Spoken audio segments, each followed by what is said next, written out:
दोस्तों जेके success point के YouTube channel में आपका स्वागत।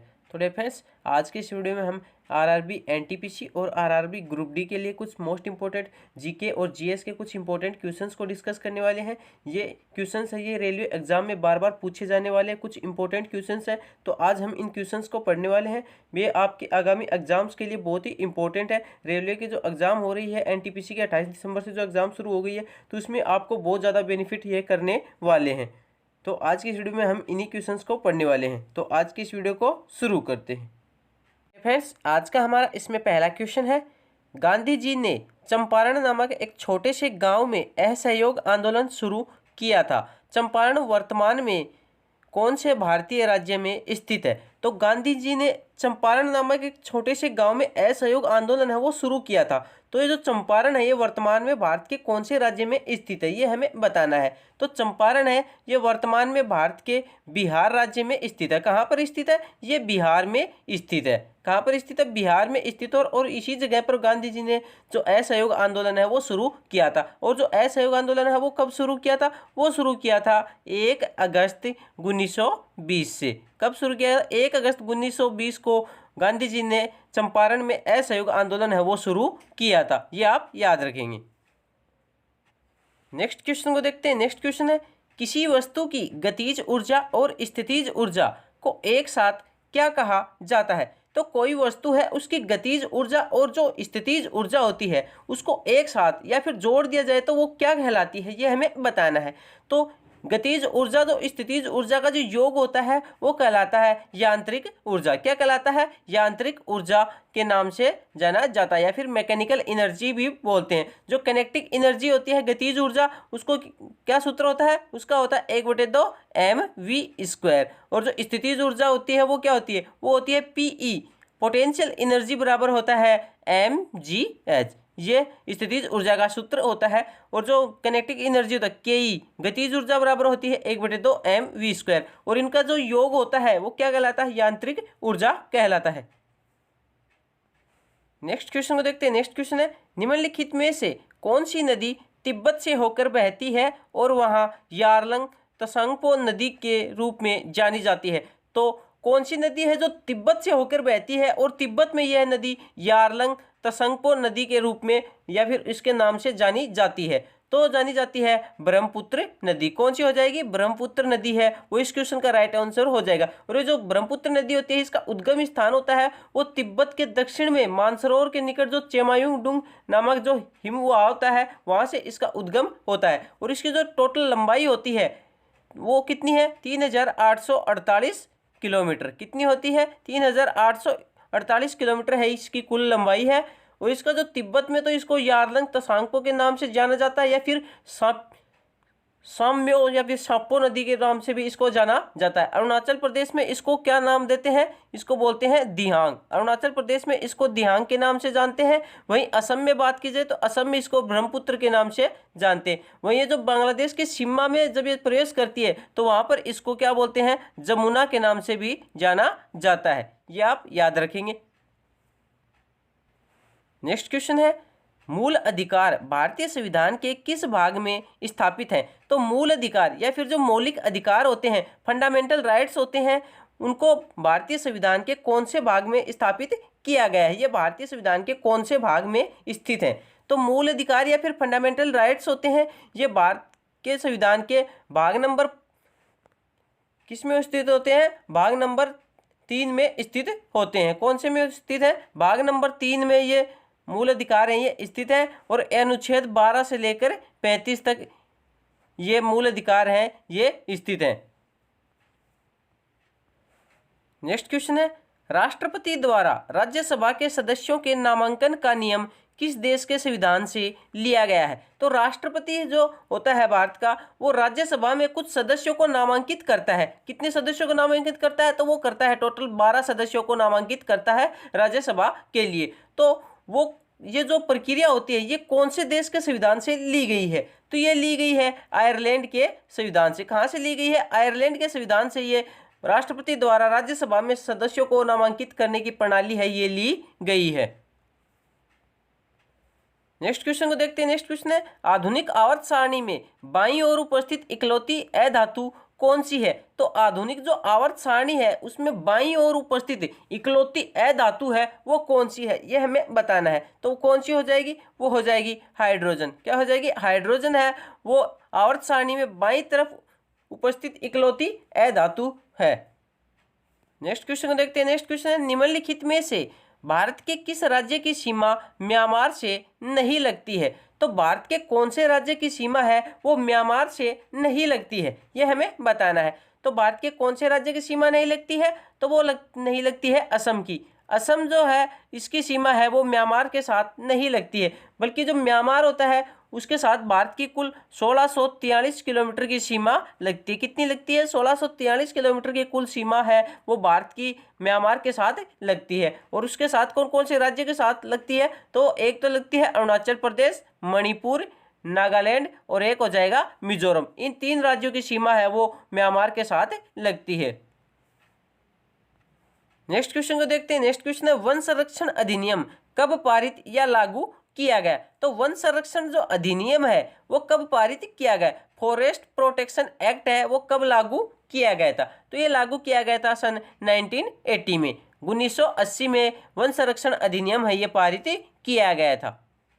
नेक्स्ट क्वेश्चन है हमारा इसमें, डीपीटी का टीका निम्न में से किस में काम नहीं आता है? तो डीपीटी का जो टीका लगाया जाता है वो निम्न जो बीमारी दी गई है 4 उनमें से किस में काम नहीं आता है, ये हमें बताना है। तो डीपीटी का टीका है ये पोलियो में काम नहीं आता है। पोलियो का जो रोग होता है उसमें डीपीटी का टीका प्रयोग नहीं किया जाता। बाकी डिप्थीरिया और जो काली खांसी और जो टिटनेस होता है उसमें डीपीटी का टीका है वो प्रयोग किया जाता है। नेक्स्ट क्वेश्चन है, परम्बिकुलम वन्य जीव अभ्यारण्य किस राज्य में स्थित है? ये जो परम्बिकुलम वन्य जीव अभ्यारण्य है, परम्बिकुलम वाइल्ड लाइफ सेंचुरी है, ये फिर कौन से राज्य में स्थित है, ये हमें बताना है। तो ये स्थित है केरल राज्य में। कहाँ पर स्थित है? ये केरल राज्य में स्थित है। तो ऑप्शन नंबर ए है वो इसका करेक्ट आंसर हो जाएगा।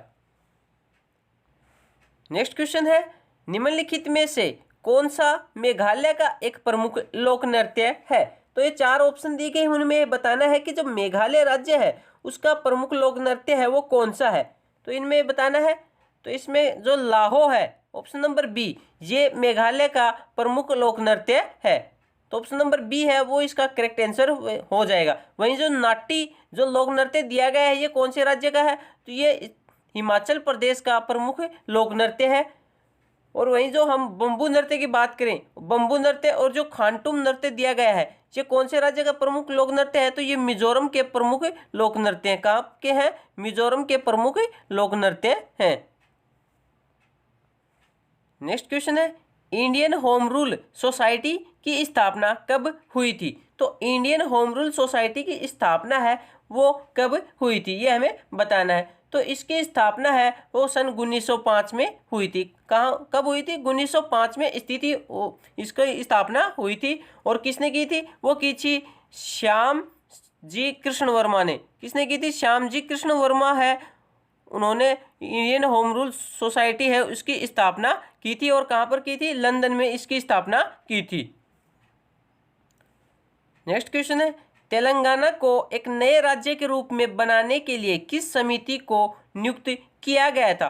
तो तेलंगाना जो राज्य है, नया राज्य जब बनाया गया था तो उसके लिए कौन सी समिति है वो नियुक्त की गई थी, ये हमें बताना है। तो वो नियुक्त की गई थी श्री कृष्ण समिति। क्या हो जाएगा? श्री कृष्ण समिति है, उसी को यह जिम्मा दिया गया था तेलंगाना राज्य को नया रूप बनाने के लिए, या फिर इसी समिति को नियुक्त किया गया था तेलंगाना को एक नया राज्य के रूप में बनाने के लिए। नेक्स्ट क्वेश्चन है, बाल गंगाधर तिलक किसे अपना राजनीतिक गुरु कहते थे? तो बाल गंगाधर तिलक जो थे वो किसे अपना राजनीतिक गुरु कहते थे? तो वो किसे कहते थे? वो कहते थे दादा भाई नौरोजी को। किसे कहते थे? दादा भाई नौरोजी को बाल गंगाधर तिलक है वो अपना राजनीतिक गुरु कहते थे या फिर मानते थे। नेक्स्ट क्वेश्चन है, बिना बूझे चूने का रासायनिक नाम क्या है? तो बिना बूझे चूने का जो रासायनिक नाम है वो क्या हो जाएगा? तो इसका रासायनिक नाम हो जाएगा वो हो जाएगा कैल्शियम ऑक्साइड। क्या हो जाएगा? Calcium oxide. कैल्शियम ऑक्साइड है उसे बिना बुझे हुए चूने के नाम से भी जाना जाता है। और जो बुझा हुआ चूना होता है उसको किस नाम से जाना जाता है? वो जाना जाता है कैल्शियम हाइड्रोक्साइड। नेक्स्ट क्वेश्चन है, दक्षिण अमेरिका की सबसे बड़ी झील कौन सी है? तो दक्षिण अमेरिका है, उसकी सबसे बड़ी झील है वो कौन सी है, ये हमें बताना है। तो दक्षिण अमेरिका की सबसे बड़ी झील है वो टिटिकाका झील है। कौन सी झील हो जाएगी? टिटिकाका झील है, वो दक्षिण अमेरिका की सबसे बड़ी झील है।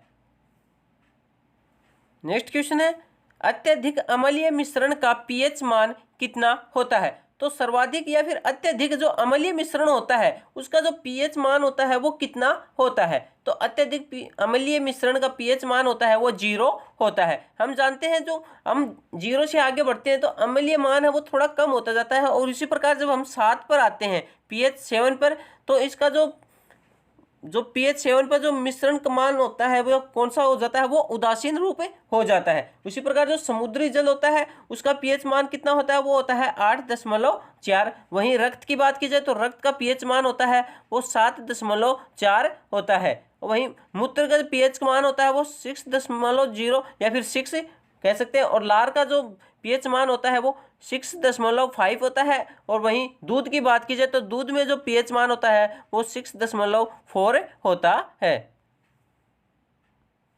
नेक्स्ट क्वेश्चन है, प्रत्येक वर्ष कितने श्रेणियों में नोबेल पुरस्कार प्रदान किए जाते हैं? तो प्रतिवर्ष कितनी श्रेणियों में नोबेल पुरस्कार है वो प्रदान किए जाते हैं, ये हमें बताना है। तो प्रत्येक वर्ष कुल 6 श्रेणियों में नोबेल पुरस्कार है वो प्रदान किए जाते हैं। और वो 6 श्रेणी कौन कौन सी है? तो सबसे पहले जो केमिस्ट्री या फिर रसायन में नोबेल पुरस्कार दिए जाते हैं, और जो इकोनॉमी अर्थशास्त्र के क्षेत्र में नोबेल पुरस्कार दिए जाते हैं, और वहीं साहित्य के क्षेत्र में, लिटरेचर के क्षेत्र में नोबेल पुरस्कार दिए जाते हैं, फिजिक्स या फिर भौतिकी के क्षेत्र में नोबेल पुरस्कार दिया जाता है, और एक दिया जाता है चिकित्सा के क्षेत्र में। किसमें दिया जाता है? चिकित्सा के क्षेत्र में नोबेल पुरस्कार दिया जाता है, और एक दिया जाता है शांति के क्षेत्र में। तो इस प्रकार कुल 6 क्षेत्रों में नोबेल पुरस्कार है वो दिए जाते हैं। नेक्स्ट क्वेश्चन है, कौटिल्य निम्नलिखित में से किस एक का लेखक है? तो कौटिल्य है, उसने इन 4 ऑप्शन दिए गए उनमें से कौन सी एक पुस्तक है उसका लेखक है? तो कौटिल्य है वो अर्थशास्त्र के लेखक है। किसके लेखक है? अर्थशास्त्र के लेखक है। ऑप्शन नंबर बी है वो इसका करेक्ट आंसर हो जाएगा। नेक्स्ट क्वेश्चन देखते हैं, निम्नलिखित में से किसे मिनी हड़प्पा के नाम से जाना जाता है? तो ये 4 ऑप्शन दिए गए, उनमें ये बताना है कि कौन से को मिनी हड़प्पा के नाम से भी जाना जाता है। तो वो किसे जाना जाता है? तो वो जाना जाता है लोथल को। किसे जाना जाता है? लोथल को मिनी हड़प्पा के नाम से भी जाना जाता है। तो डियर फ्रेंड्स, ये थे आज के हमारे जीके को कुछ मोस्ट इंपॉर्टेंट क्वेश्चंस। आशा करते हैं आपको वीडियो पसंद आया होगा। अगर वीडियो पसंद आए तो प्लीज़ वीडियो को लाइक करें, अपने फ्रेंड्स में ज़्यादा से ज़्यादा शेयर करें। अगर चैनल पर पहली बार है तो प्लीज़ चैनल को सब्सक्राइब जरूर करें। धन्यवाद।